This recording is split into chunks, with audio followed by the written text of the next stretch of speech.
All right. Well, good afternoon, everyone. I do have quite a bit to pass along at the top today, so thanks in advance for your patience, and then I'll get right to your questions. Tomorrow, Secretary Austin and Chairman of the Joint Chiefs of Staff, Air Force General C.Q. Brown Jr., will host an observance ceremony at 9 a.m. at the National 9/11 Pentagon Memorial in honor of the 184 people who were killed in the 2001 terrorist attack on the Pentagon. The Pentagon observance ceremony, which is not open to the public, allows the family members of those lost in the terrorist attack to observe the memory of their loved ones, and for us to honor and never forget the sacrifices of those we lost that day. Prior to the ceremony, during sunrise at 6:46 a.m., the American flag will be unfurled down the side of the Pentagon in the same location where a flag was unfurled by firefighters and soldiers on September 12, 2001. To demonstrate our resolve and resilience in the face of the horrific terrorist attacks on our nation. Today, it remains a symbol of the prevailing spirit of endurance, freedom, and hope. Turning to the Middle East, DoD continues to monitor the situation across the region and remains postured to support the defense of Israel and protect U.S. troops and assets in the region. Secretary Austin had the opportunity to touch base with his Israeli counterpart over the weekend to get an update on IDF operations, and we remain intently focused on de-escalating tensions in the Middle East while also remaining focused on securing a ceasefire as part of a hostage deal to bring all of the hostages home and to end the war in Gaza. And staying in the CENTCOM AOR, as announced earlier today by Secretary of State Blinken, the United States has confirmed reports that Iran has transferred shipments of Fatah 360 close-range ballistic missiles to Russia, which we assess could employ them within weeks against Ukraine, leading to the deaths of even more Ukrainian civilians. To echo our State Department and White House colleagues, this is a deeply concerning development, as this partnership between Iran and Russia threatens European security and illustrates how Iran's destabilizing influence reaches beyond the Middle East and around the world. Additionally, Russian support for Iran is destabilizing as well, as Moscow is sharing technology that Iran needs.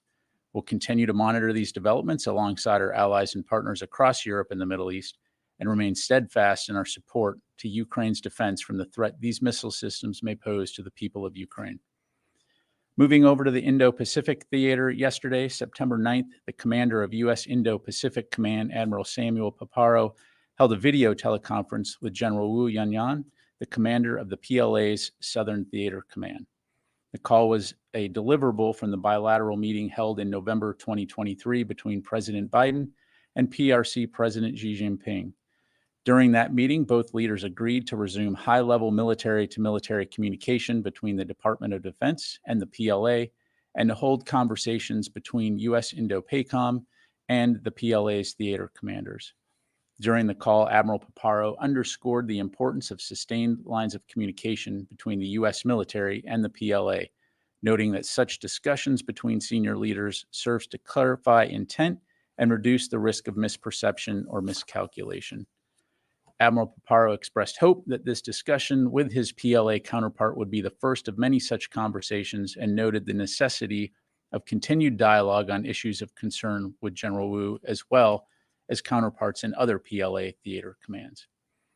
Additionally, I'd like to address an upcoming naval exercise by the Russian Federation. In mid-September, Russia will conduct its scheduled Okean 2024 exercise, including naval assets from across its fleets. While Russia prefers to include foreign participants in such exercises, we believe China will be the only true participant, with a few other countries only observing. The U.S. has been tracking this planned exercise for some time. It poses no threat to the U.S. homeland or the NATO alliance, and will continue to monitor and remain in close communication with our NATO allies and partners. Separately, the third Indus-X summit between the United States and India kicked off yesterday at Stanford University in California. Indus-X, or the India-U.S. Defense Acceleration Ecosystem, was launched just over a year ago in June of 2023. The initiative aims to facilitate partnerships among U.S. and Indian defense companies and innovators of all types. On the Indian side, the Indus-X initiative is supported by the Indian Ministry of Defense's Innovations for Defense Excellence, and on the U.S. side, by the Pentagon's Defense Innovation Unit and the Office of the Secretary of Defense. In the words of Secretary Austin, the Indus-X Summit will allow American and Indian partners to co-produce cutting-edge military capabilities that will safeguard a free and open Indo-Pacific. And with that, I'll be happy to take your questions. We'll go to AP. Lita. Thanks, Pat. Just a couple things on the Iranian missiles. Can you give us a broad estimate of how many you think have been delivered, even if it's dozens, hundreds, or whatever? Has been statements that dozens of Russians have been trained, so I would assume you have at least some sort of ballpark idea how much of this is getting into Russia. Have you seen any of them used yet or being positioned to be used? And then what do you think Iran is getting in exchange? So I'm able to address a few of those things. So as you highlight, we do believe that dozens of Russian military personnel were trained in Iran to use this missile system. I'm not able to get into the intelligence in terms of the specific number of missiles. Needless to say, this is a concerning development, as I highlighted. And the thing about the missile is that it is a short range or close range ballistic missile system. We estimate it has a maximum range of about 75 miles. So what this does is it would enable Russia to employ this capability while preserving its longer range capabilities for use throughout the battlefield, thus deepening Russia's arsenal and also, again, giving it the ability to strike the kinds of targets that we've seen them striking, to include civilian targets. And so we have not seen them employ them yet, but obviously keeping a close eye on that. And as you heard the State Department say earlier and the White House, there are sanctions being applied to include sanctions from our European allies. And what Iran is getting, what do you think Iran specifically has gotten in exchange for this specific? So, again, without being able to go into specifics, we see them sharing information as it relates to nuclear programs, space, and other technological capabilities that Russia has that countries like Iran wants. Carla. Thank you, Pat. 3 quick ones. Did the Houthis shoot down a U.S. drone, as they have claimed? I've seen those reports, Carla. I don't have anything to provide on that right now. Obviously looking into that, but I'd refer you to CENTCOM. Okay, thank you. And then are U.S. forces pulling out from federal Iraq by September 2025 and the Kurdistan region by September 2026, as the Iraqi defense minister has said?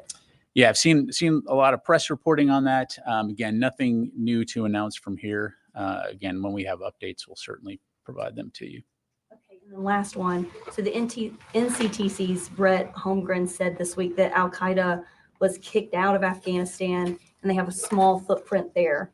But the FDD's Long War Journal is saying pretty much the opposite, that Al-Qaeda leaders are serving in the Taliban's government and that Al-Qaeda is running training camps in at least 12 of the 34 provinces. What's the Pentagon's assessment of the Al-Qaeda threat in Afghanistan right now?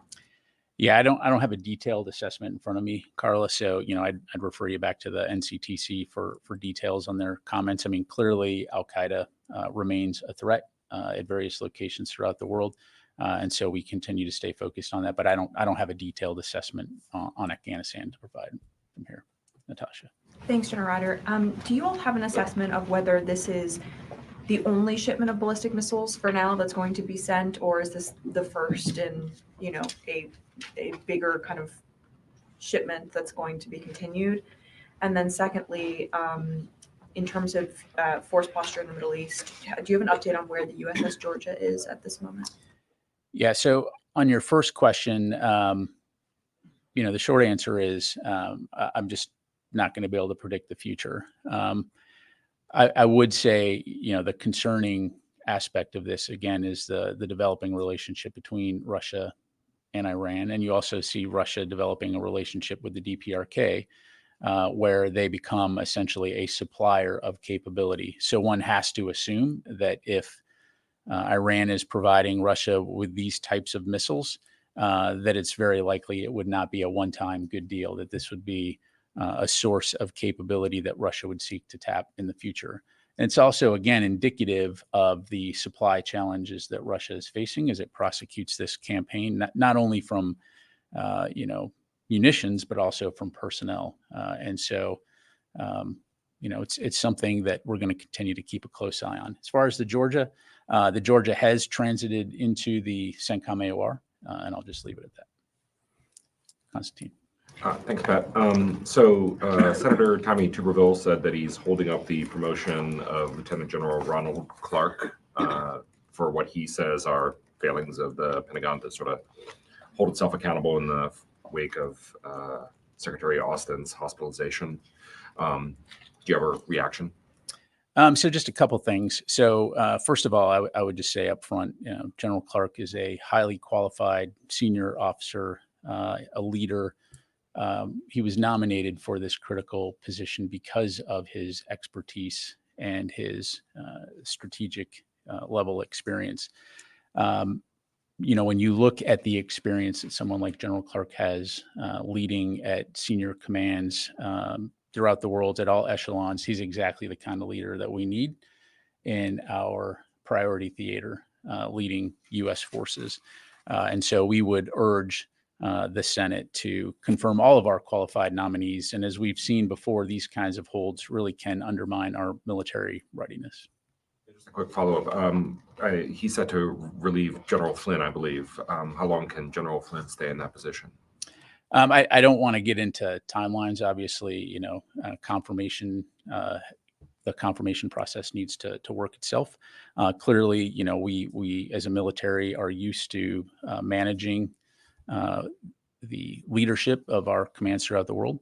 But again, I just can't speak highly enough of General Clark and his qualifications for this position. And back to your earlier comment, about the concerns here that are being expressed, I would just highlight again, when we did our review, it was clear that at no time was there a gap in the chain of command. And so, again, we would just urge the Senate to confirm all of our qualified nominees. Let me go to the other side of the room here, Tony. More of a geopolitical question on Afghanistan. The report yesterday, the GOP report, implies that the United States should actually still be in Afghanistan. It didn't directly say it, but it had all these ramifications of us leaving. It implied we should still be there, even though former President Trump said in June of 2021, 21 years we think is enough. 21 years. You painted today a world with a lot of conflict. If the United States had retained 2,100 troops in Afghanistan, and we had it today, fast forward today, can you give a feel for the strain on the force, both readiness-wise and money-wise, force structure-wise, all the things you laid out? On top of that, we would have had troops being attacked in Afghanistan by the Taliban. Yeah, thanks, Tony. Well, I mean, as you highlight, and just as a reminder here, the February 2020 Doha Agreement left only 2,500 U.S. troops on the ground in Afghanistan and called for the complete removal of all U.S. forces by May of 2021. So the options at the time were either to withdraw all U.S. forces in accordance with the agreement or send in more American troops to resume the fight with the Taliban.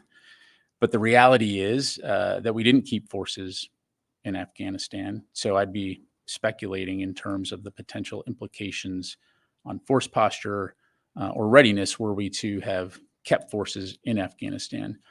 And so while that would be an interesting discussion and a thought experiment, I'm going to stay focused on the facts in front of us and the missions that we have today. And broadly speaking, though, I would say the one thing that has not changed is our determination to take the necessary steps to safeguard the homeland and our national security interests.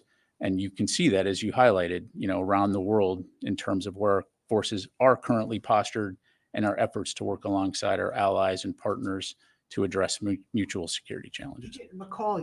Chairman McCall yesterday was asked, and he did say, we've lost the ability for over-the-horizon strikes in Afghanistan. We've lost a lot of intelligence capability because we pulled out. We have no way to monitor ISIS-K. Is that a fair assessment going 3 years later? Well, I won't address the senator's comments specifically. Obviously, I'll let those stand on their own. But what I will say is that we do maintain robust intelligence capability around the world. Of course, we can always use more wherever we're at. But as you've seen, as the the situation in Europe or the Middle East have heated up, we've been able to put the resources where we need them, and we do maintain over the horizon capability when it comes to counterterrorism, and we've demonstrated that over and over again. Thank you. We go to Joe. Thanks. I'll come back to you. Just on Gaza and the West Bank, you mentioned the Secretary spoke to his Israeli counterpart over the weekend. One, could you tell us, did he get any updates on what the Israeli army was doing or is doing in the West Bank? And then on Gaza, it seems from open source reporting that the Israeli defense minister is at odds with Netanyahu. Can you, without getting into internal Israeli politics and dynamics, is the Pentagon satisfied with how the Israeli army is carrying out its campaign in Gaza when it comes to, one, civilians and reducing civilian casualties, and two, with their end game or their goal in the conversations that you guys have had? Yeah, thanks, Joseph. As I highlighted, the secretary did get a chance to touch base with Minister Gallant and get an update on IDF operations.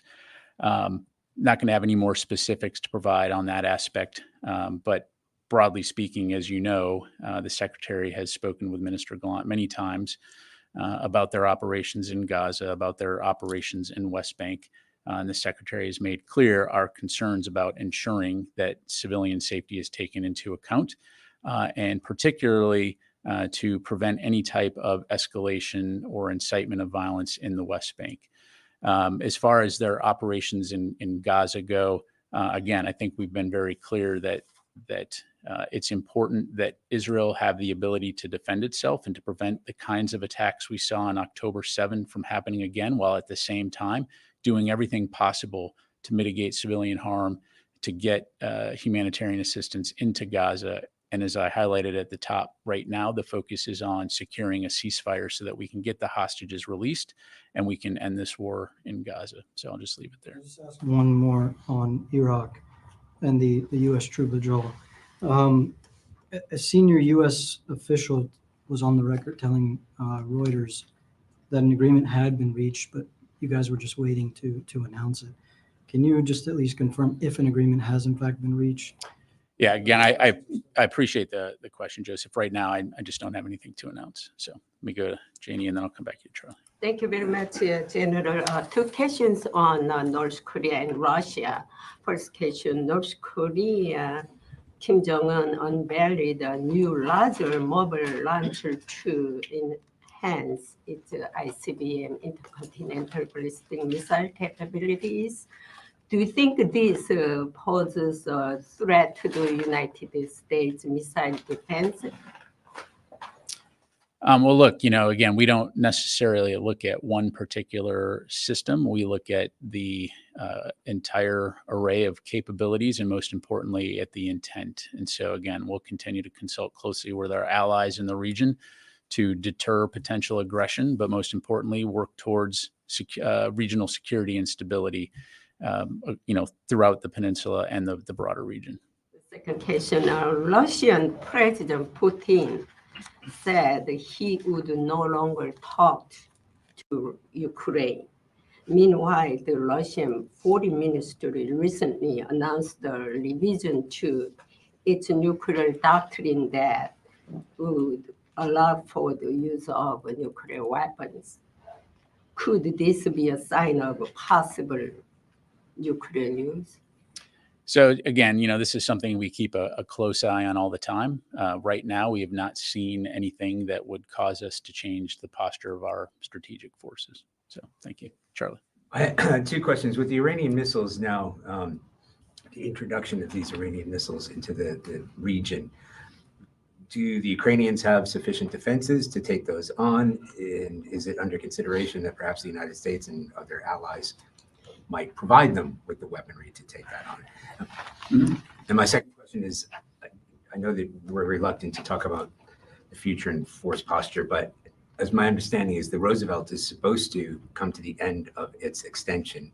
I think it's tomorrow.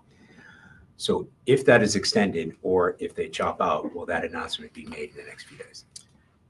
So on your first question, air defense has been something that we've been very focused on for a long time now when it comes to Ukraine. That has been a priority for the Ukrainians, and therefore it has been a priority for us. I'd point you back to the UDCG almost year and a half ago, where Secretary Austin highlighted how critical this was, and from the very beginning, we've been working to get them a variety of systems to address both, near-term missile threats as well as longer-range missile threats. Building that integrated air defense capability for Ukraine has been going on for a while now, and so we're not going to let up. And again, there was discussion of this at the UDCG and how allies and partners can work together to make sure that we continue to get Ukraine the air defense systems that it needs and the munitions associated with that. So that's not going to change. And these missiles, while they certainly are going to present a threat, we're going to work with Ukraine to ensure, to your point, that they have the capabilities needed to defend against these missiles and other missiles that Russia is using, to include drones. As far as the Roosevelt goes, as I'm sure you can appreciate, as a matter of policy, we're just not going to talk about deployment timelines. And so if and when we have things to announce, we'll certainly do that, but I don't have anything to provide from the podium. Can I just follow up with the short-range missiles? I guess what I was trying to ask is, does it present a more unique threat than what they have been dealing in terms of their air defenses? Does the fact that they're close range or where they're launched from, are they more difficult to intercept because they fly shorter distances? I think a combination of things here, Charlie. I mean, first of all, again, is the fact that Russia is now receiving these ballistic missiles from Iran, a supplier of capability that can be used against civilian targets, for example, especially as we go into winter. But of course, they present a threat. But that said, we're going to continue to work with Ukraine to try to make sure that they have what they need to protect against them. Volume in and of itself, and the capacity and the ability to conduct sustained attacks is something that has been a challenge all along, and that's why we're so focused on this. Thanks. Let me go to the phone here real quick. WTOP, JJ. Good afternoon. Thanks, General, for the question. Two really quick questions for you. In terms of the Russians that have been trained or being trained by the Iranians, can you say how long ago that training started? And the second thing is talking about Russia getting this extra capability, how does that impact? And I recognize that these are short-range missiles or shorter-range missiles, 75 miles and under. But I wonder how that impacts their request to get U.S. and Western permission to use the capabilities they've gotten from you to strike deeper into Russia to stop this. Yeah. So on your first question, JJ, I don't have anything to pass along in terms of the specific training timeline for the Russians. And as far as our policy as it pertains to the use of U.S. provided munitions for long range strikes, that policy hasn't changed. Okay. Yep. Can Ukraine use the current ATACMS to go after these short range missiles? So our policy on long range strike is that they can use that capability within sovereign Ukraine territory, right? So now, again, I don't want to necessarily get into a discussion here about battlefield tactics, but ATACMS are a long-range capability that can be used to strike significant operational and strategic targets, and again, leave it to the Ukrainians and how they employ those within their conflict and their operations under the current policy that we provided, but. 75 miles is well within the range of an attack. Is it feasible? Absolutely, it's feasible. But again, the question is, would you want to employ that kind of capability on something? That's up to the Ukrainians to decide. But okay, let me go to you, and then I'll come to you. Yep. Thank you very much, General. Both of my questions are follow-up questions to my colleagues' questions earlier. The rise of Al-Qaeda and their camps, my colleague earlier asked, and the confusion there is in that region. to add further confusion into it, Pakistani army chief 2 days ago urged the Taliban regime in Afghanistan to not help the TTP guys, the terrorists, the Taliban regime in Pakistan, not to help them. On the other hand, we have a deputy prime minister who has been accused for corruption since last 2 decades for dozens of charges. He says that the former ISI chief should have not been in Kabul the day US was doing a withdrawal from Afghanistan. Me being a journalist from Peshawar for 25 years, I am totally confused as to what's going on. What's your US policy? I'm confused about Pakistani policy. And I agree with my colleague here that terrorism in that region is indifferent. International terrorist organizations are increasing in much faster pace than State Department and you both are expecting, or your analysis on it. Okay, you're asking me what my analysis is of it? To further to my colleague's question that she's raised, that there are 12 Al-Qaeda camps in Afghanistan operating. I am saying that beside Al-Qaeda, the local terrorist organization, including Taliban, their expansionism, which I've been raising in State Department, is at very fast scale right now. Yeah, so, you know, understanding that I won't get into any discussion of domestic Pakistani politics writ large. You know, we've known for a long time that there are terrorist threats throughout the region, to include in Afghanistan, and that exists today. And this is why for many, many years, since 9/11, we've been working closely with regional partners and allies throughout the world to address those threats, and particularly as they pertain to affecting our ability to protect the United States and our national security interests around the world. And so, as we've demonstrated time and time again, if those interests are threatened, we'll take appropriate action. We do have the ability to conduct over-the-horizon strikes or collect intelligence should we need to, if threats are, developing. And I'll just leave it at that. My second question is my other colleagues related. Mr. McCall's report that was released yesterday, and yesterday I asked this question to Vedant as well. My 25 journalism is purely about international in that region. I'm not into Republican and Democrat. That's not my focus. My one thing that I've been raising since last 2 years at State Department, and I want to raise it to you, sir, as well. President Biden took over January 2021.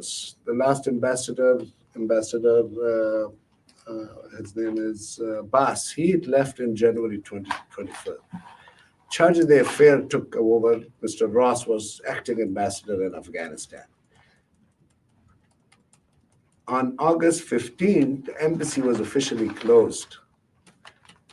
Why was no diplomatic relations there on ground and US troops were left there by themselves? Is the diplomat life more important, or is it more precious than why the soldiers were left over there? And this is the issue. I've been raising it for 2 years now as a journalist from that region, that I don't think it's fair. And that's why I've been continuously asking that the last day of those 13 Marines that were killed, investigation should be done about them. Yeah. So there was a very thorough investigation done by U.S. Central Command. And as you know, they did a supplemental review of that investigation that looked at all of that and found that there was no information drawn from that would have changed any of the findings of the original investigation. And to your comment, do we prioritize certain aspects of our government over others? The answer to that is absolutely not. You know, we obviously are going to take care of our folks, whether they're working for the diplomatic service, military. I'll just leave it there. All right. Yes, sir. I promised you I'd take your question, then I'll get over here. Thank you, sir. 2 questions, please. One, India is trying to use its influence to end the war in the Middle East, and also Prime Minister Modi was recently in Ukraine to bring the peace between Russia and Ukraine, or to use his influence. And if Defense Minister of India, when he was here, Mr. Rajnath Singh, if he had discussed anything of these things, and also what do you think about Prime Minister Modi's visit to Ukraine to use his influence to bring the peace in the that region? Yeah, on the defense minister's visit, it was a fantastic visit. We did issue a readout on that, so I'd point you to that for details about the discussion. As for the prime minister's visit to Ukraine, certainly we welcome that dialogue and any support that can be provided to Ukraine to help them to protect their freedom and sovereignty is always very welcome. Sorry. Second, sir, I bring a tribute from my Indian American community as far as 23 years of 9/11 tomorrow. Hundreds of thousands of men and women from this building is protecting America and also peace around the globe. My question is that what message Secretary have for those who were sponsoring and financing Osama bin Laden and his network in Afghanistan and also in Pakistan? Anything have changed? And now, because the United Nations General Assembly is also coming up in the next few days and next week, and dozens of prime ministers and presidents, including Prime Minister Narendra Modi and also President Biden, will be there. Anything change after 23 years of this? Well, I'd encourage you to listen to the Secretary's remarks tomorrow during the 9/11 memorial. And of course, that will be live streamed on our website. And I think you'll find that very poignant and important. So let me go to Alex. Thanks, Pat. So back to Ukrainian air defense. It looks like the Ukrainians are moving the wrong way when it comes to the health of their air defense, strikes in Poltava and Kramatorsk and Kyiv and elsewhere. Can you give us a sense of what the U.S. is doing in terms of, future PDAs to help in that? And when it comes to Central Command post-October 7th, what is the pressure on increased air defense in the Middle East have on your ability to give both systems and munitions for air defense to Ukraine?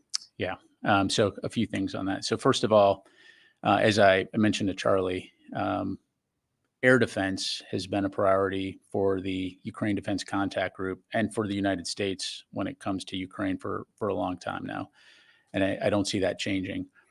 And in addition to the short-term requirements, as far as, rushing munitions, getting additional systems, for example, what was announced during the NATO summit, we've also stood up these 8 capability coalitions, which look at the long-term requirements for Ukraine and their future defense needs. And so what you have is that combination of supporting both short-term urgent requirements and building the capabilities, and importantly, the ability to sustain those capabilities to include air defense in the long term. Key to all of that is working very closely with industry, not only in the United States, but around the world, to look at how we can partner in terms of our defense industrial bases to be able to ensure that Ukraine has what it needs in terms of air defense, but also other very important capabilities, armor, information technology, drones, all those kinds of things. And of course, the Air Force Capability Coalition. So going forward, that will continue to be the focus. But as I highlighted as well, when you're dealing with air defense, you're talking about an integrated air defense that can look, not only at protecting close in, but you've got those broader threat rings in terms of medium and long range. You're also protecting strategic centers of gravity.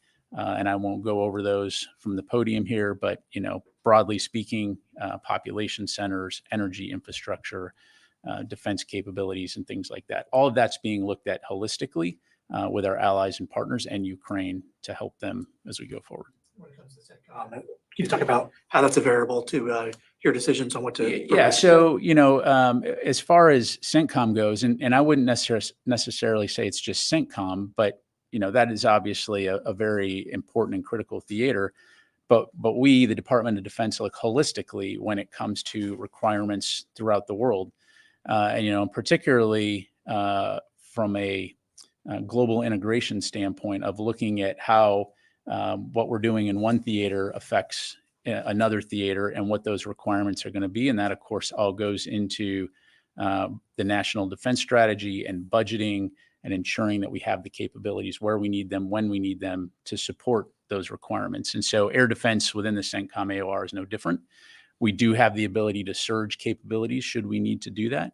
But again, we're always going to be looking at how we prioritize resources and how we make sure we have what we need where we need it. So Quickly on the West Bank, Secretary Blinken said that the IDF's rules of engagement must change after they likely killed an American who was protesting. The State Department is not the experts of rules of engagement. You guys are. So what assessments and what advice or recommendations are you providing to the State Department for that guidance? And two, is this an opportunity for you guys to put meat on the bone on actions and consequences when it comes to what aid you're providing? Is this an opportunity for you to be a little bit more emphatic and forceful with the Israelis about what they receive and how they conduct themselves? Yeah, well, in terms of the Israelis, I mean, from the very early days, I mean, I'd point you back to Secretary Austin's comments in Tel Aviv shortly after October 7. He has highlighted the importance of taking care of civilian harm mitigation, making sure that that's a critical element in planning and operations. And he's continued to have that conversation with his Israeli counterpart going forward. As far as the West Bank, again, as I mentioned earlier, the Secretary has spoken to Minister Golan about the importance of taking civilian safety into account, as well as making sure that actions being taken don't inflame tensions and result in a wider conflict. And so again, they'll continue to stay focused on that. I would, gently push back a little bit. I think State Department does have an understanding of international humanitarian law and rules of engagement writ large.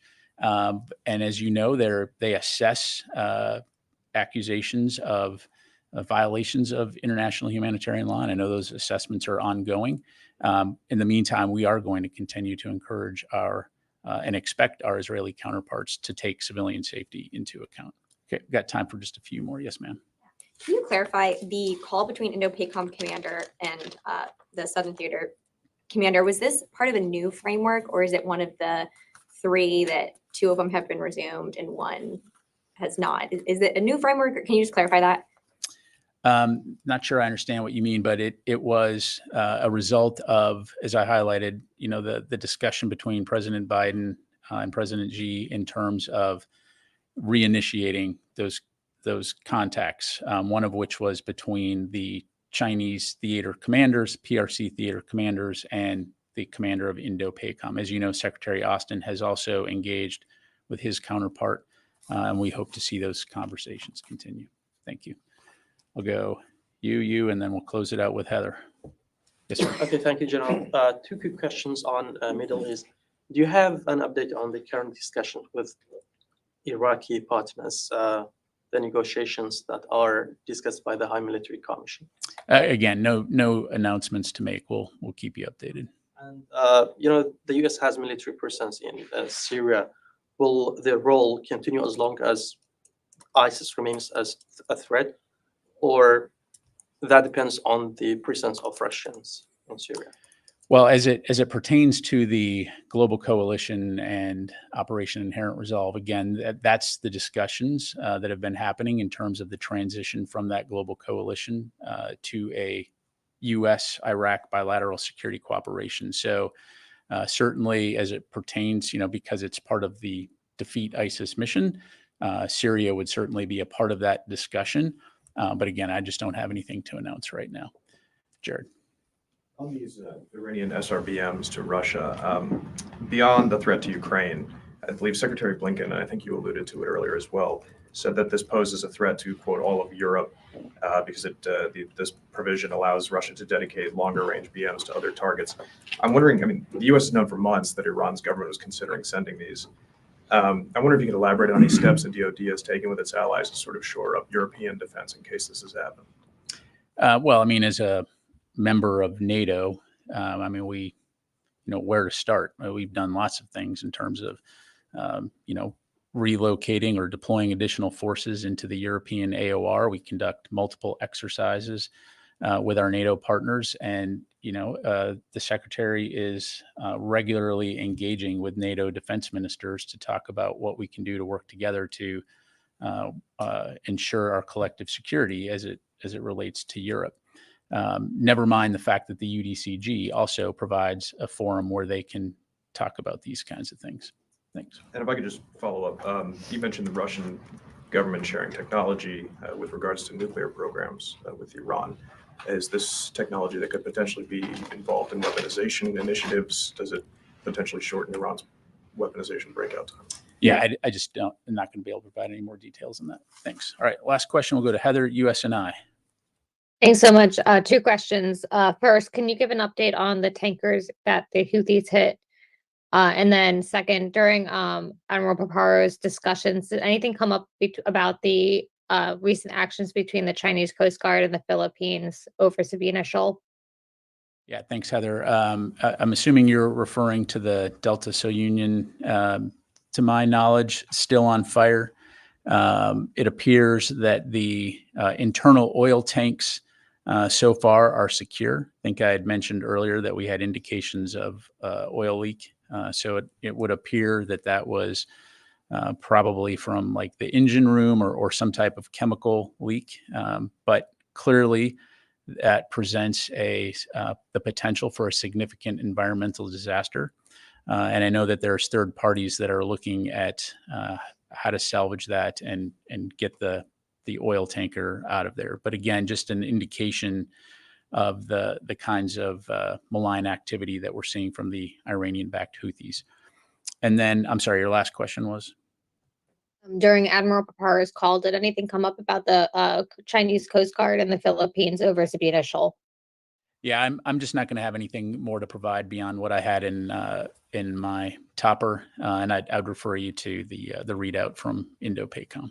All right, thanks very much, everybody. Appreciate it.